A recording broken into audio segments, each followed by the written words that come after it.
Good afternoon. This is Akashvani and I am Anubha Rohatgi with the Midday News.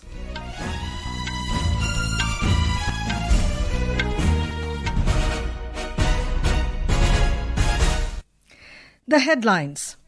President Droupadi Murmu calls for collective efforts and equal participation of women and men for achieving the goal of developed India by 2047.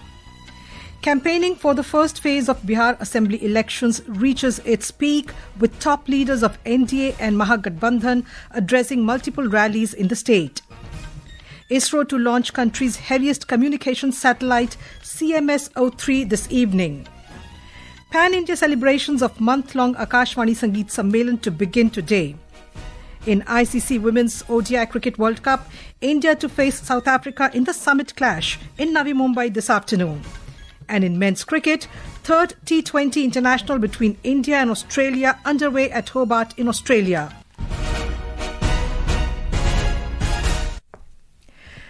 With just 2 days left, campaigning for the first phase of the Bihar Assembly elections has reached its peak. Star campaigners from both the NDA and the Mahagathbandhan are addressing public rallies across the state. Addressing a public rally in Ara in Bhojpur district, Prime Minister Narendra Modi said that the NDA's election manifesto represents a sincere effort for the development of Bihar. In contrast, he described the Mahagathbandhan's manifesto as a document full of falsehoods. Mr. Modi stated that the NDA's resolution document focuses on education, healthcare, employment and irrigation. The Prime Minister further said that under the Mukhyamantri Mahila Rozgar Yojana, more than 1 crore 30 lakh beneficiaries have received financial assistance of 10,000 rupees each. Bihar देश के उन राज्यों में से है जहां सबसे अधिक युवा आबादी है, इसलिए एनडीए का बहुत जोर बिहार में शिक्षा और कौशल पर है। ये हमारे संकल्प पत्र से भी स्पष्ट होता है। हमारा संकल्प है कि बिहार का युवा बिहार में ही काम करेगा, बिहार का नाम करेगा।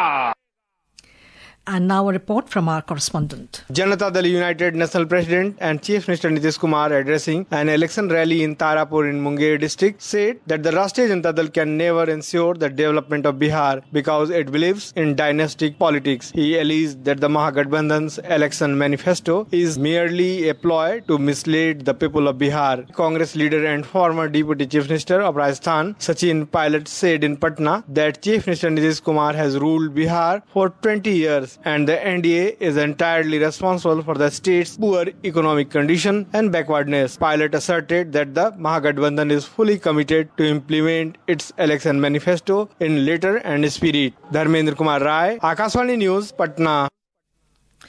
Congress MP Rahul Gandhi has said that if the Mahagathbandhan comes to power in Bihar, it will provide best education. Mahagathbandhan will come to power in Bihar and we will provide the best education to you. I give the personal guarantee to you that the day the India Alliance comes to power in the center, we will open a university as good as Nalanda University. We will open such a university where students from across the world will come and take admission. President Droupadi Murmu has strongly emphasized the nation's commitment to become a developed country. She said today that achieving this goal by the year 2047 will require equal participation of both women and men. Addressing the second convocation ceremony of Patanjali University in Haridwar, the President said that collective effort is essential to realize the vision of a developed India by 2047. Highlighting the importance of women's education, Mrs. Murmu said that educated daughters will enhance the pride of the nation. शिक्षित बेटियां अपनी आंतरिक शक्ति और प्रतिभा से भारत माता का गौरव बढ़ाए। आज समय आ गया है देश को आगे बढ़ने के लिए, क्योंकि यहाँ 140 करोड़ जनसंख्या भारत में है, उनमें से 50% महिलाएं हैं। जो हम सपने देख रहे हैं 2047 तक भारत को विकसित भारत बनाएंगे, तो बेटियां और भाई सभी का सहयोग चाहिए। Later today, the President will reach Dehradun, where she will inaugurate a foot overbridge on Rajpur Road and interact with participants of the International Literature, Culture and Art Festival at Rashtrapati Niketan. The President is on a 3-day visit to Uttarakhand from today. ISRO will launch India's heaviest communications satellite CMS-03 or GSAT-7R this evening from Sriharikota. The mission aims to enhance naval communication and boost digital connectivity across remote regions. A report. ISRO will launch the country's heaviest communication satellite CMS-03 at 5:26 p.m. today. The launch will take place from the Satish Dhawan Space Center in Sriharikota, Andhra Pradesh. CMS-03, also called GSAT-7R, will lift off aboard the launch vehicle mark LVM-3. It is the 5th operational flight of India's most powerful rocket. The satellite is a multi-band military communication system. It carries transponder for voice, data and video links. It will operate in C, extended C and KU bands. CMS-3 will provide coverage over a wide oceanic range and the Indian land. It will improve communication for the Indian Navy. It will also enhance digital access in remote areas. The LVM-3, which earlier launched Chandrayaan-3, will once again showcase the India's strength in space technology and communication advancement. Allu Murli, Akashvani News, Vijayawada. This is Akashvani giving you the news. For quick news updates round the clock, follow us on our X handle at AIR News Alerts. And for details of stories and more, log on to our website www.newsonair.gov.in and download News on AIR app. The 67th edition of Akashvani Sangeet Sammelan will begin today with concerts at Delhi, Mumbai and Chennai. Classical music performances will be held in 24 cities across the country during the month-long event. It is being organized by Prasar Bharati in collaboration with the Culture Ministry. The Information and Broadcasting Ministry said since its inception in 1954, the Akashvani Sangeet Sammelan has stood as one of India's most enduring and respected cultural traditions. It was conceived to bring the finest streams of Hindustani, Carnatic and light and folk music to audiences across the country. The 2025 edition will feature 2 concerts at each venue, one dedicated to Indian classical music and the other to light and folk music. Panaji and Shillong will exclusively host Western classical presentations reflecting India's regional musical diversity. The GST Bachat Utsav began on the 22nd of September as the Narendra Modi government slashed GST rates in many sectors, benefiting citizens across the country. Our correspondent brings a report on how the next generation GST reforms are boosting the economy of Andhra Pradesh. A report. The next generation GST reforms are providing significant relief across various sectors in Andhra Pradesh. Under the new tax structure, GST rate on fish oils, extracts, preserved product, fishing gear and diesel engines has been reduced to 5%. This decision is easing the tax burden on small processors and boosting the coastal economy. In GST 2.0, the government has also reduced GST on niche products such as Araku coffee, leather puppetry and stone carvings. After the next generation GST reforms, these items now attract only 5% GST from the previous 12%. This will enhance domestic livelihoods and promote exports of the state. The government has also decided the GST on 3-wheelers. The government has also reduced the GST on 3-wheelers, small cars and motorcycles with engine capacities up to 350cc. These items have been brought down to 18%, making automobiles more affordable for consumers and stimulating the export of auto parts. These changes are lowering cost, boosting demand and strengthening export potential of the state while easing the burden on households. With Drishti, Saklain Akhtar, Akashvani News, Delhi. The India Meteorological Department IMD has forecast heavy rainfall in Andaman and Nicobar Islands for today. The weather agency has predicted thunderstorms accompanied by lightning and gusty winds in parts of Gujarat and Madhya Pradesh for today. Similar weather conditions are also likely to prevail over Andaman and Nicobar Islands during the next 4 days. Meanwhile, the air quality in Delhi NCR is in the very poor category today. According to the Central Pollution Control Board, Delhi's air quality index was recorded at 384 at 1 p.m.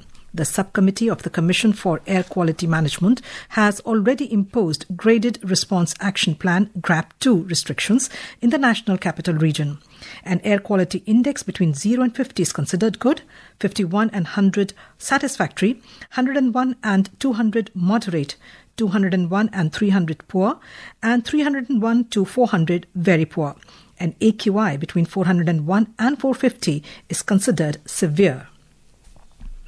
Now on to some international news. Canada has condemned a protest outside the Indian consulate in Toronto, where demonstrators displayed an image of two men shooting at photos of Canadian Foreign Affairs Minister Anita Anand and former Indian Prime Minister Indira Gandhi. Officials called it a threat to democracy and demanded accountability. The protest, reportedly organized by Sikh extremist groups linked to the Khalistani movement, featured Khalistani flags, mock executions and imagery referencing Mrs. Gandhi's assassination. Some activists accused Anand of siding with India following her visit there in October to strengthen bilateral ties under Canada's Indo-Pacific strategy. Canada's International Development Minister Randeep S. Sarai said such acts undermine democracy and have no place in Canada. Record-breaking rains and flash floods in central Vietnam have killed at least 35 people, left 5 missing and injured 60.